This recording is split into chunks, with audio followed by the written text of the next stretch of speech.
Hello नमस्कार दोस्तों। मैं शंकर चंदेला आपका हार्दिक स्वागत करता हूं आपके अपने YouTube channel GK by Malaram sir पर। देखो, साइंस के अंदर हम सीरीज स्टार्ट कर रखी थी। इससे पहले मैंने 3 वीडियो अपलोड कर दिए, ये हमारा चौथा वीडियो है।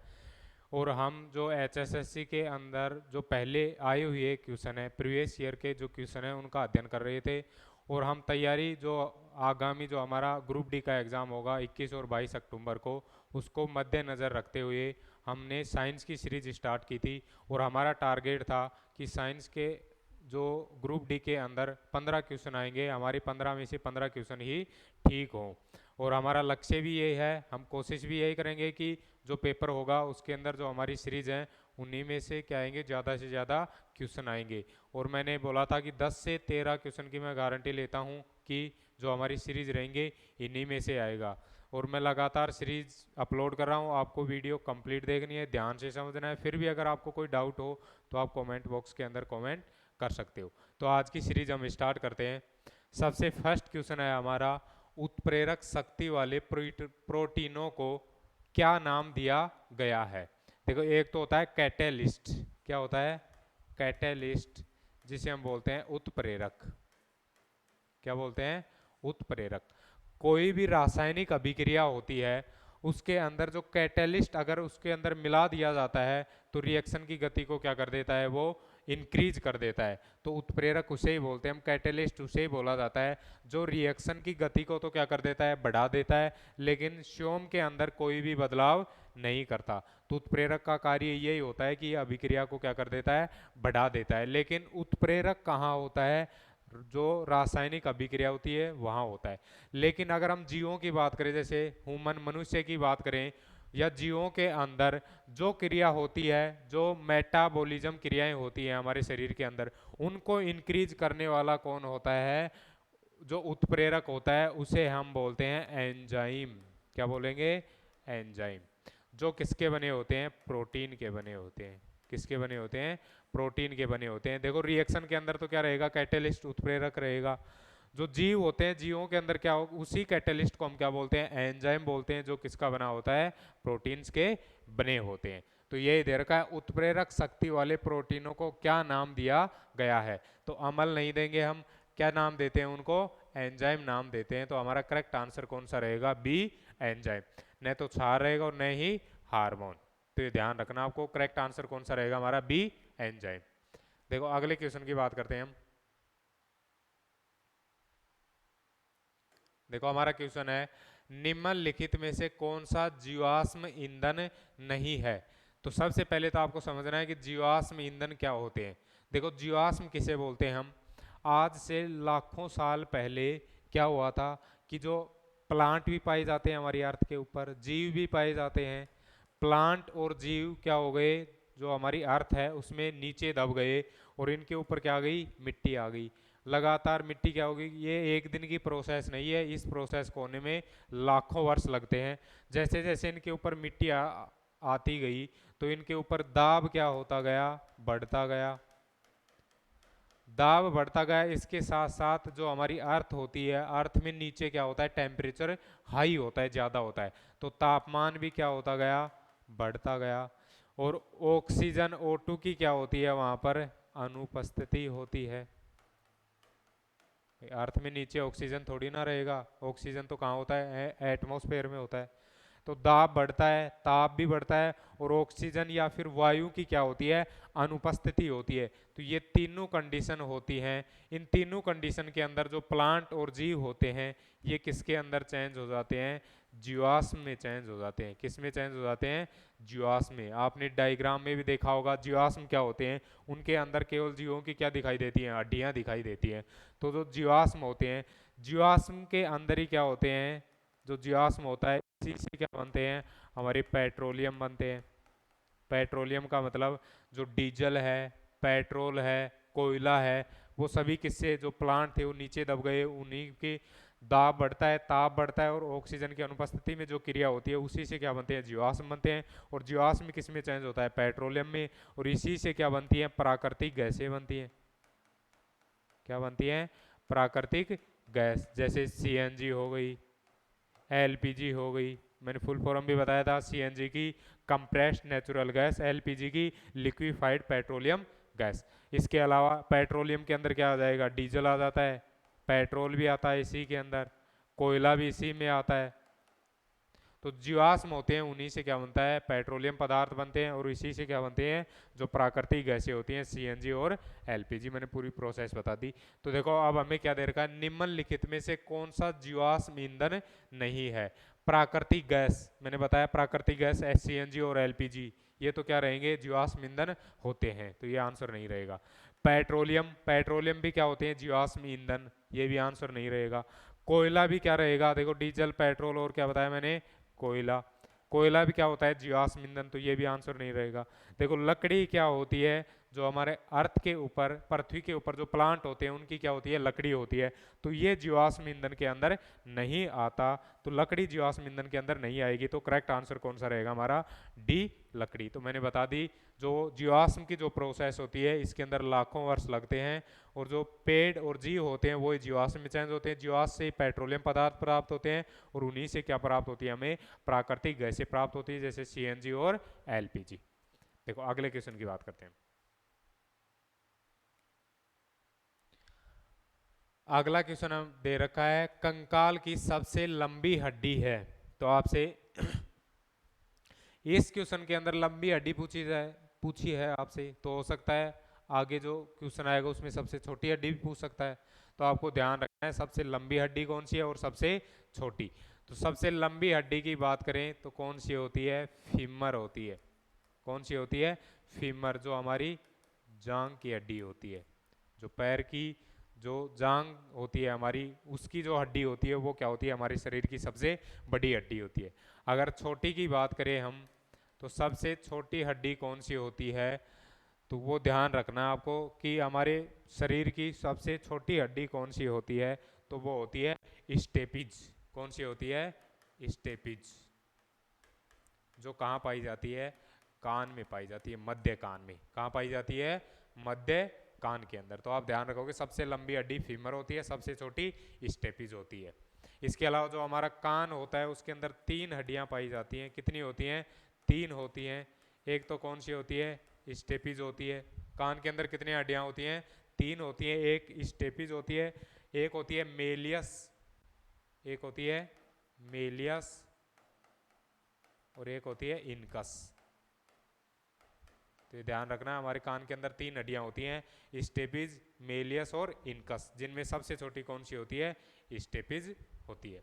तो हमें क्वेश्चन में क्या दे रखा है, कंकाल की सबसे लंबी हड्डी है, तो सबसे लंबी इसमें दे रखा है टीबिया नहीं रहेगी, हुमरस नहीं रहेगी। फीमर क्या होती है, सबसे लंबी हड्डी होती है। रेडियस और अल्ना दे रखी है, जो हमारे हाथ होता है, हाथ में यहाँ 2 हड्डियाँ होती हैं, तो जो 2 हड्डियाँ होती हैं उन्हें हम क्या बोलते हैं, रेडियस और अल्ना बोला जाता है। इसके अलावा टीबिया दे रखा है, टीबिया क्या होती है, हमारे पैर में हड्डी होती है। हुमरस क्या होती है, जो हमारे हाथ की जो ऊपर वाली हड्डी होती है उसे हुमरस कहा जाता है। तो करेक्ट आंसर कौन सा रहेगा, फीमर। अगर आपसे सबसे छोटी हड्डी पूछी जाती है तो क्या होता, स्टेपिज, ये ध्यान रखना आपको। अगले क्वेश्चन की बात करते हैं।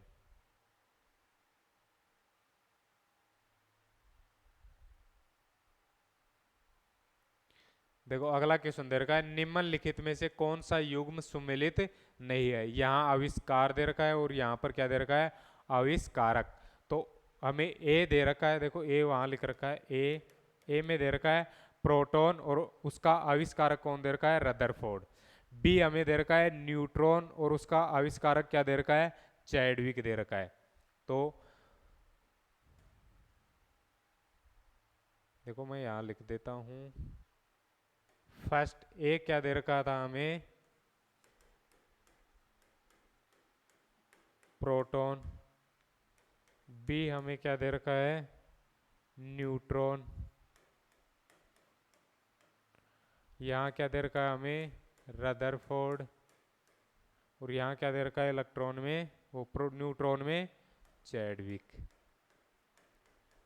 ये तो दे रखा है क्वेश्चन के अंदर भाई, प्रोटॉन में रदरफोर्ड और न्यूट्रॉन में चैडविक।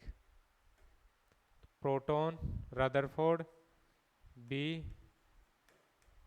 Neutron Chadwick. तो आपको क्या बताना है कि इनमें से कौन सा सुमेलित नहीं है। मैं पहले भी वीडियो अपलोड किया है, मैंने उसके अंदर ट्रिक बता रखी है आपको कि आपको कौन सी ट्रिक ध्यान रखनी है। ईंट पर नाच, कौन सी ट्रिक ध्यान रखोगे आप? ईंट पर नाच। ई से क्या बनाओगे आप? इलेक्ट्रॉन बनाना है। टे से क्या बनाओगे? आपको बनाना है थॉमसन। क्या बनाओगे? थॉमसन। पी से क्या बनाना आपको? प्रोटॉन बनाना है। और रे से क्या बनाओगे? रदरफोर्ड। इसके अलावा ने से क्या बनाना है आपको? न्यूट्रॉन। और चे से क्या बनाओगे? चैडविक। तो आपको ध्यान रखना है, इलेक्ट्रॉन की खोज थॉमसन ने, प्रोटॉन की खोज रदरफोर्ड ने, न्यूट्रॉन की खोज किसने की थी? चैडविक ने। तो आप इस ट्रिक से ध्यान रख सकते हो, ईंट पर नाच, electron Thomson, proton Rutherford, neutron Chadwick. अब देखो क्वेश्चन में क्या दे रखा है हमें? प्रोटॉन की खोज रदरफोर्ड ने। प्रोटॉन की खोज किसने की थी? रदरफोर्ड ने। तो ये क्या रहेगा? सही है। न्यूट्रॉन की खोज चैडविक ने। न्यूट्रॉन की खोज चैडविक ने, ये भी क्या रहेगा? सुमिलित। सही है। आगे हमें दे रखा है फोटोन एच युकावा। डी क्या दे रखा है? इलेक्ट्रॉन जे जे थॉमसन। इलेक्ट्रॉन की खोज किसने की? थॉमसन ने। तो ये भी क्या रहेगा? करेक्ट है। तो कौन सा बच गया हमारे पास? सी बच गया। सी क्या रहेगा? सुमेलित नहीं है। ये क्या रहेगा? हमारा राइट आंसर रहेगा, क्योंकि क्वेश्चन में हमें दे रखा है कि जो दे रखे हैं ये ऑप्शन, इनके अंदर कौन सा सुमेलित नहीं है, या फिर इनमें से कौन सा आंसर गलत है। तो फोटोन की खोज किसने की थी? अल्बर्ट आइंस्टीन ने। किसने की थी? अल्बर्ट आइंस्टीन ने। तो ये ध्यान रखना आपको, फोटोन की खोज किसने की थी? अल्बर्ट आइंस्टीन ने। लेकिन इसमें क्या दे रखा है? एच युकावा, जो क्या रहेगा? गलत ऑप्शन है, और गलत ऑप्शन ही हमें बताना था। तो हमारा करेक्ट आंसर कौन सा रहेगा? सी वाला। देखो क्वेश्चन में यही दे रखा था, निम्नलिखित में से कौन सा युग्म सुमेलित नहीं है? तो कौन सा हो जाएगा? फोटोन वाला, क्योंकि फोटोन की खोज किसने की थी? फोटोन की खोज अल्बर्ट आइंस्टीन ने की थी। लेकिन यहां पर क्या दे रखा है हमें? युकावा। देखो अगले क्वेश्चन की बात करते हैं। मानव किस रूप में नाइट्रोजन उत्सर्जित करते हैं? जो मानव होता है वो क्या करता है? उत्सर्जन करता है। जो नाइट्रोजनी पदार्थ होते हैं तो उसको किस रूप में उत्सर्जित करता है? तो इसमें आपको ध्यान रखना है, एक तो होता है यूरिया जो उत्सर्जित करते हैं, एक होता है यूरिक अम्ल, यूरिक अम्ल, एक होता है एमिनो अम्ल, अमोनिया होता है। तो तीन ध्यान रखने हैं आपको, एक तो यूरिया, एक यूरिक अम्ल, और एक क्या दे रखा है हमें? अमोनिया। तो यूरिया तो कौन करते हैं? मानव हो गया, और स्तनधारी। मानव और स्तनधारी नाइट्रोजन जो होता है उसको किस रूप में उत्सर्जित करते हैं? यूरिया की फॉर्म में। अगर हम यूरिक अम्ल की बात करें तो इसमें आएगी चींटियां, ऊंट और पक्षी। चींटियां, ऊंट और पक्षी किस फॉर्म में करते हैं? यूरिक अम्ल की फॉर्म में। अगर हम अमोनिया की बात करें तो अमोनिया के रूप में कौन करते हैं? मछली, फिश। तो ये ध्यान रखना आपको, यूरिया के रूप में मानव और स्तनधारी, यूरिक अम्ल के रूप में चींटियां, ऊंट और पक्षी, अमोनिया के रूप में मछली। तो मछली जो होती है वो नाइट्रोजनी जो उत्सर्जन करती है, नाइट्रोजन युक्त पदार्थ होते हैं उनको किस फॉर्म में करती है? मछली के रूप में। अगर मानव की बात करें, क्योंकि क्वेश्चन में पूछ रखा है मैं मानव किस रूप में नाइट्रोजन उत्सर्जित करते हैं, तो मानव किस फॉर्म में करता है? यूरिया की फॉर्म में। और यूरिया का फॉर्मूला होता है NH2C double bond O NH2। ये क्या होता है? यूरिया का फॉर्मूला होता है NH2C double bond O NH2। तो हमें कौन कौन से ऑप्शन दे रखे हैं? अमोनिया, यूरिक अम्ल, एमिनो अम्ल और यूरिया। तो करेक्ट आंसर कौन सा रहेगा? यूरिया, क्योंकि मानव नाइट्रोजनी अपशिष्ट पदार्थ होते हैं उनको किस रूप में उत्सर्जित करता है? यूरिया की फॉर्म में। जो हम मूत्र उत्सर्जन करते हैं उनमें उसमें किसकी मात्रा होती है? यूरिया की होती है। आगे देखो, निम्नलिखित में से कौन सा हमारे भोजन में थोड़ी मात्रा में आवश्यक होता है। देखो हमें एक तो दे रखा है विटामिन, विटामिन के अलावा कार्बोहाइड्रेट, वसा और प्रोटीन। ए दे रखा था हमें विटामिन। देखो हमारे शरीर के लिए, देखो कार्बोहाइड्रेट तो क्या होता है, सबसे ज़्यादा यूज करते हैं हम इसका, सबसे ज़्यादा आवश्यकता होती है किसकी, कार्बोहाइड्रेट की। वसा और प्रोटीन की कार्बोहाइड्रेट की कंपैरिजन में कम आवश्यकता होती है, लेकिन सबसे कम आवश्यक क्या होती है, विटामिन। सबसे कम आवश्यक, सबसे कम मात्रा में आवश्यकता होती है, लेकिन मात्रा क्या होती है, कम होती है। तो हमारे शरीर के लिए सबसे कम मात्रा में आवश्यक क्या होती है, विटामिन होती है। सबसे ज़्यादा मात्रा में क्या होती है, कार्बोहाइड्रेट होती है। जो हम भोजन खाते हैं उसमें सबसे ज़्यादा मात्रा किसकी होती है, कार्बोहाइड्रेट की होती है। वसा और प्रोटीन क्या होते हैं, एज कंपेयर कार्बोहाइड्रेट के कम आवश्यकता होती है, कम मात्रा में आवश्यक होते हैं। लेकिन विटामिन क्या होती हैं, विटामिन की कंपैरिजन में क्या होती हैं, ज़्यादा मात्रा में, कार्बोहाइड्रेट से कम। आवश्यक नहीं है, मात्रा पूछ रहा है यहाँ पर। तो विटामिन वैसे तो हमारे लिए क्या है, सबसे ज़्यादा आवश्यक है, लेकिन इसकी मात्रा क्या होती है, सबसे कम। तो ये 0.0 कुछ परसेंट ही क्या होती है, विटामिन की आवश्यकता होती है। इसके अलावा पिछले वीडियो में मैंने बताया था, vitamin A, vitamin B, C, D, E, K, उनके रासायनिक नाम भी बताए थे। उनकी कमी से कौन कौन से रोग होते हैं वो देख सकते हो आप पिछले वीडियो के अंदर। इसमें जो सबसे कम आवश्यक मात्रा में होती है वो कौन सा ऑप्शन रहेगा, हमारा विटामिन। देखो मैं वापस से दिखा देता हूँ क्वेश्चन आपको। निम्नलिखित में से कौन सा हमारे भोजन में थोड़ी मात्रा में आवश्यक होता है, तो थोड़ी मात्रा में क्या आवश्यक होती है, विटामिन। क्या होती है, विटामिन। देखो अगले क्वेश्चन पे चलते हैं। अगला क्वेश्चन है, पीको का गुणज मान होता है। आपसे पूछ सकता है, आपसे पूछ सकता है डेसी का मान बताओ, मिली का मान बताओ, गीगा का मान बताओ, पीको का मान बताओ। तो ये क्वेश्चन पूछ सकता है।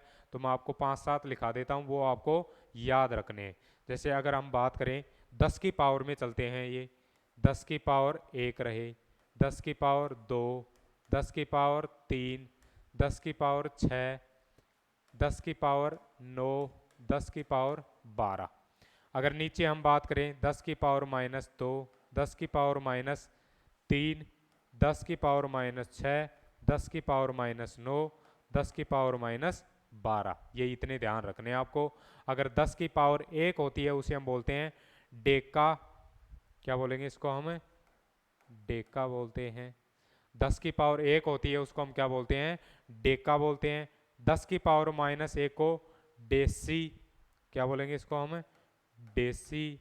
इसको हम बोलते हैं सेंटी, क्या बोलेंगे, 10 की पावर -3 को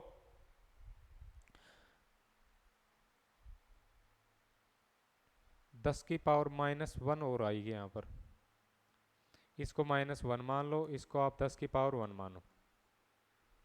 10 की पावर 1 को हम क्या बोलते हैं, डेका बोलेंगे। क्या बोलते हैं, डेका। 10 की पावर -1 रहेगी उसे हम क्या बोलते हैं, डेसी।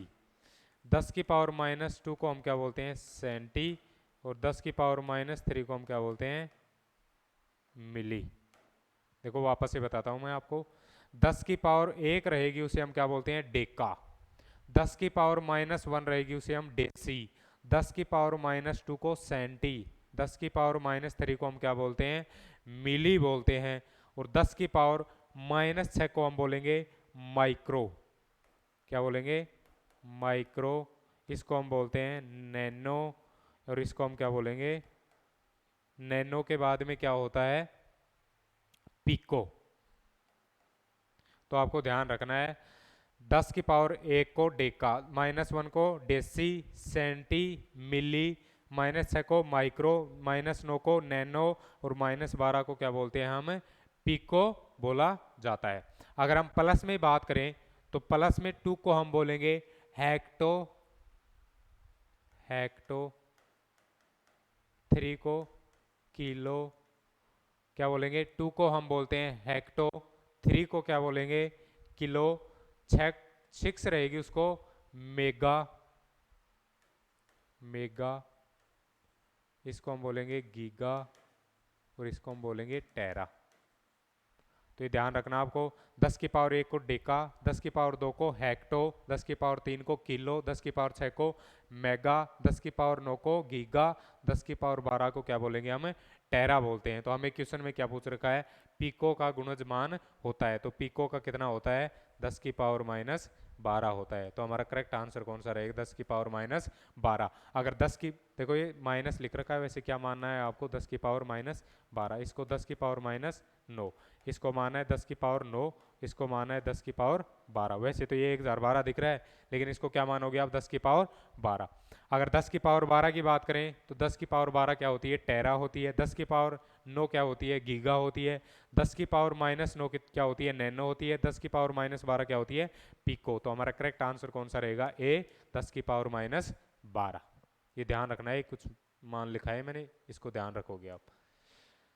देखो अगले क्वेश्चन पे चलते हैं। सिने बार एक है, तो जो सिने बार होता है वो क्या होता है, एक तो एच जी रहेगा और एक एस होता है। एच जी को हम क्या बोलते हैं, मरकरी, क्या बोलेंगे, मरकरी। और एस को क्या बोलते हैं हम, सल्फाइड।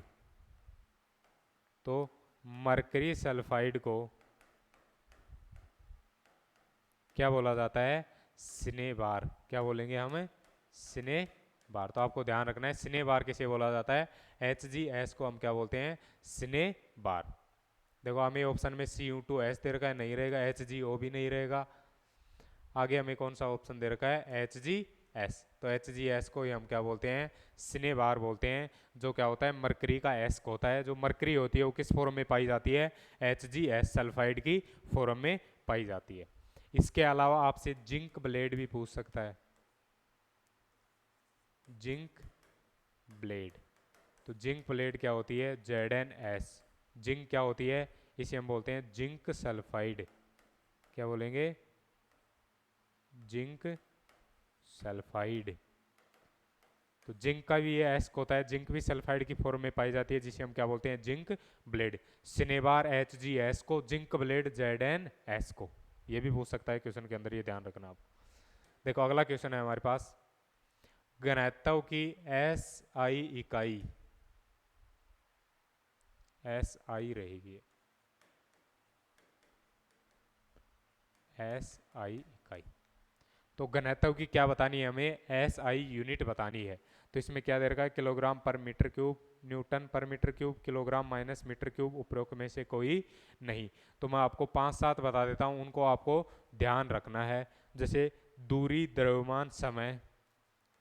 दूरी हो गई, द्रव्यमान, समय, दूरी, द्रव्यमान, समय, ताप, विद्युत धारा, ताप का भी ध्यान रखोगे, विद्युत धारा, इलेक्ट्रिक करंट। इसके अलावा क्या ध्यान रखना आपको, ज्योति तीव्रता, पदार्थ की मात्रा, ज्योति तीव्रता, पदार्थ की मात्रा, इनका भी ध्यान रखोगे आप। दूरी को हम किस में मापते हैं, मीटर होता है, जिसका सिंबल क्या आएगा, m होता है। द्रव्यमान को हम किस में मापते हैं, किलोग्राम में, तो इसका मात्रक किलोग्राम रहेगा, जिसका सिंबल क्या होता है, kg। समय को हम किस में मापते हैं, सेकंड में, तो इसका रहेगा s, स्मॉल s। तापमान को हम किस में मापते हैं, केल्विन में, तो इसका क्या रहेगा, k। विद्युत धारा को हम मापते हैं एम्पियर में, जिसका क्या रहेगा, a। ज्योति तीव्रता को हम किस में मापते हैं, कैंडेला, जिसका सिंबल रहेगा CD। पदार्थ की मात्रा को हम मापते हैं मोल में, जिसका क्या रहेगा, MOL।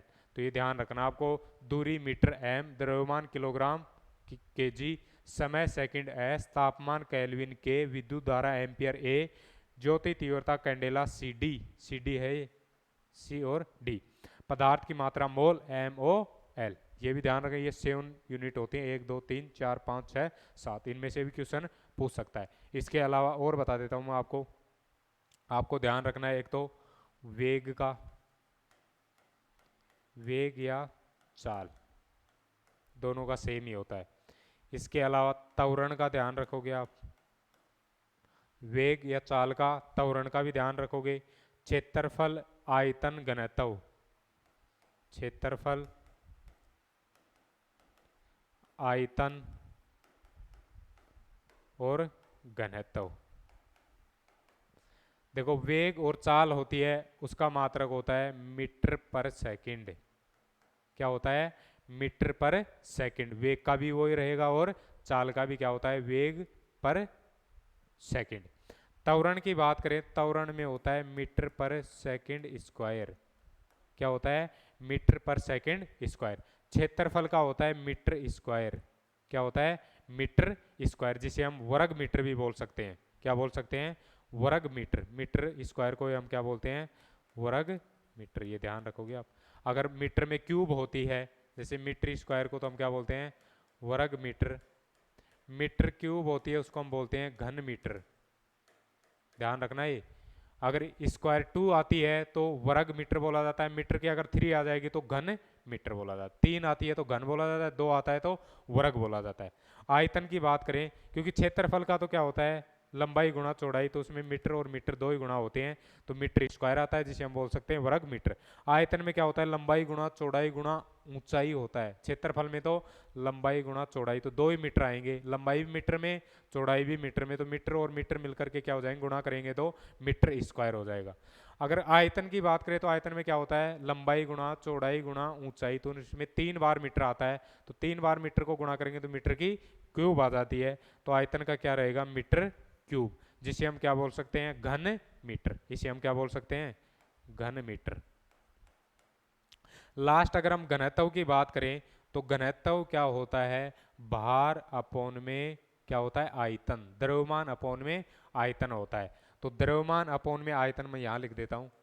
द्रव्यमान अपोन में आयतन होता है। तो द्रव्यमान को तो हम किस में मापते हैं? किलोग्राम में। और आयतन को हम किस में माप रहे हैं? मीटर क्यूब में। आयतन का तो अभी मीटर क्यूब आया है, और द्रव्यमान का यहाँ दे रखा। द्रव्यमान का क्या होता है? किलोग्राम। तो किलोग्राम रहेगा, अपोन में क्या आ रहा है? आयतन। तो आपको क्या लगाना है? नीचे भी अपोन लगाना है, तो किलोग्राम पर मीटर क्यूब। तो घनत्व का क्या आ जाएगा?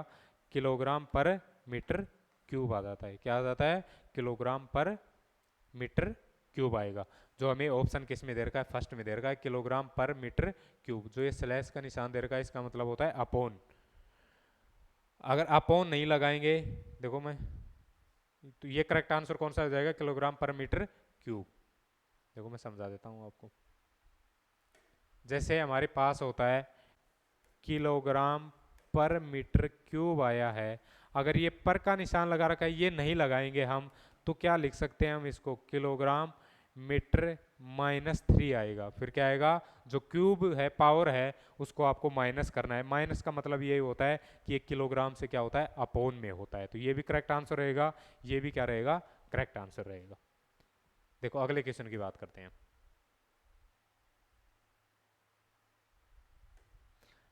पित्तल धातु में मिश्र धातु कौन से हैं? मैं पहले वीडियो भी डाला है मैंने, उसमें ट्रिक बताई थी आपको।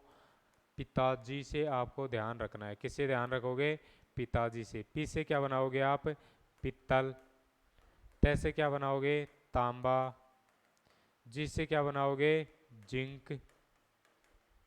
और जिंक को हम क्या बोलते हैं? जस्ता। क्या बोलते हैं? जस्ता। तो जो पित्तल होता है वो कौन कौन सी मिश्र धातु होती हैं? तांबा होता है और जिंक या जस्ता होती है। तो मिश्र धातु से ही बोलते हैं, दो या दो से अधिक धातुओं को मिलाकर के बनाई जाती हैं, तो उसे हम मिश्र धातु कहते हैं, अलॉय बोलते हैं। मिश्र धातु को इंग्लिश में बोला जाता है अलॉय।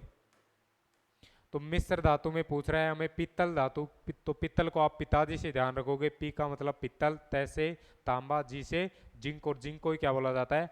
जस्ता। तो हमें देखो बी ऑप्शन में क्या दे रखा है? तांबा प्लस जिंक है, जस्ता है, तो तांबा और जस्ता। तो ये बी क्या हो जाएगा? हमारा करेक्ट आंसर रहेगा। मैं एक दो और लिखा देता हूँ आपको मिश्र धातु, उनको आपको याद रखना है।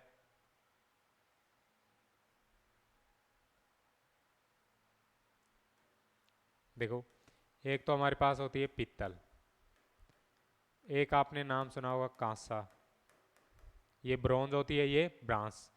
इसके अलावा आपने सुना होगा सोल्डर, जिसे हम टांका भी बोलते हैं। एक सुना होगा आपने जर्मन सिल्वर। एक आपने नाम सुना होगा स्टील। बस इतने ध्यान रखने हैं आपको। पित्तल तो अभी बता दिया, तांबा प्लस में क्या आएगा? जस्ता या जिंक। तो पित्तल का ध्यान है आपको, तांबा प्लस में जस्ता। अगर कांसा की बात करें तो क्या आएगा, तांबा प्लस में टिन। क्या आता है, तांबा प्लस में टिन, जिसका सिंबल क्या रहेगा, SN। तांबे का क्या होता है, Cu। जस्ता का क्या रहेगा, जिंक। तांबे का क्या रहेगा, Cu। टिन का क्या होता है, SN। तो कांसा किससे मिलकर बना होता है, तांबा प्लस में क्या होता है, टिन होता है। सोल्डर की अगर हम बात करें तो सोल्डर किससे मिला होता है, सीसा प्लस में टिन। क्या होता है इसमें, सीसा प्लस में टिन होता है। क्या होता है, सीसा प्लस में टिन होता है। अगर हम जर्मन सिल्वर की बात करें तो इसमें होता है तांबा निकल जिंक। क्या होता है, तांबा प्लस में निकल प्लस में जिंक होता है। तांबे का फॉर्मूला Cu, निकल का Ni और जिंक का Zn। तो जर्मन सिल्वर किससे मिलकर बनी होती है, तांबा निकल और जिंक से मिलकर के बनी होती है। अगर हम स्टील की बात करें तो इसमें होता है लोहा प्लस में कार्बन। क्या होता है, लोहा प्लस में कार्बन। जो हमारा आयरन होता है, लोहे का सिंबल होता है Fe और कार्बन का क्या होता है, C होता है। तो लोहे के अंदर अगर कार्बन मिक्स कर दिया जाता है तो किसका निर्माण होता है, स्टील का होता है। स्टील जंग नहीं पकड़ता, लोहा क्या करता है, जंग पकड़ता है। जंग पकड़ने से जल्दी खराब हो जाता है, लेकिन स्टील में कार्बन में, जो लोहे में कार्बन मिलाने से स्टील बनता है, स्टील जल्दी सी जंग नहीं पकड़ता। जर्मन सिल्वर में क्या आएगा, तांबा आता है, निकल आती है और जिंक आता है। सोल्डर या टांका में सीसा प्लस में टिन, कांसा में तांबा प्लस में टिन और पित्तल में तांबा प्लस में जस्ता। तो हमें इस क्वेश्चन के अंदर पूछा है पित्तल, हो सकता है अगले एग्जाम पे कांसा पूछ ले, सोल्डर पूछ ले, जर्मन सिल्वर और स्टील। ज़्यादा नहीं ध्यान रखनी आपको, क्योंकि वैसे तो मिश्र धातु अनेक संख्या में 50-60 हैं, उनको थोड़ी याद रखोगे आप। तो आपको मोस्ट ध्यान रखनी है, इन्हीं को आपको ध्यान रखना है। तो आज की क्लास के हमारे 10 क्वेश्चन हो गए कंप्लीट। तो हमने आज 10 क्वेश्चन देखे, उनको डिटेल से पढ़ा। तो हमारी सीरीज कंटिन्यू चलती रहेगी। अगली सीरीज में भी हम 10 क्वेश्चन लेकर के आएंगे, हो सकता है 15 क्वेश्चन भी लेकर के आएँ। तो आपको जब तक आपका ग्रुप डी का एग्ज़ाम होगा तब तक आपको जितने भी पहले क्वेश्चन आए हुए हैं या फिर आ सकते हैं, उन सभी को आपको अध्ययन कराया जाएगा। तो आपको वीडियो को कंप्लीट देखना है, ध्यान से समझना है। फिर भी अगर कोई डाउट हो तो आप कमेंट बॉक्स में कमेंट कर सकते हो। अगर आपका कोई स्पेशल टॉपिक हो, किस तरह में वो टॉपिक समझ में नहीं आता, तो वो भी कमेंट बॉक्स में कमेंट कर सकते हो, उसको मैं समझा दूंगा डिटेल में। अगर और भी कोई डाउट हो आपको तो आप डाउट बेझिझक बता सकते हो। और हमारे channel GK by Malaram sir को आपको ज़्यादा से ज़्यादा लाइक करना है, शेयर करना है, सब्सक्राइब करना है। Thank you so much.